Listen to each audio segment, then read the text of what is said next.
আসসালামু আলাইকুম। আজকে কথা বলবো যে কোমর ব্যথা রোগীদের সাধারণ কিছু উপদেশ নিয়ে, যেগুলি সবসময় সবার জন্যই মানা উপযোগী।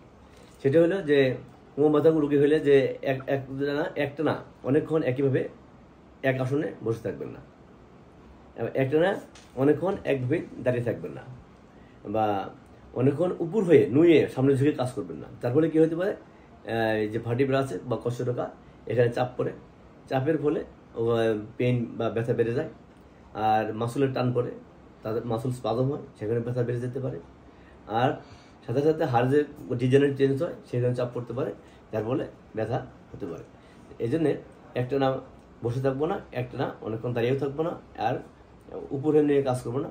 আর যে জায়গায় ব্যথা হচ্ছে কোমরে বা পিঠে, সেখানে কুসুম কুসুম আমরা গরম সেঁক দিতে পারি।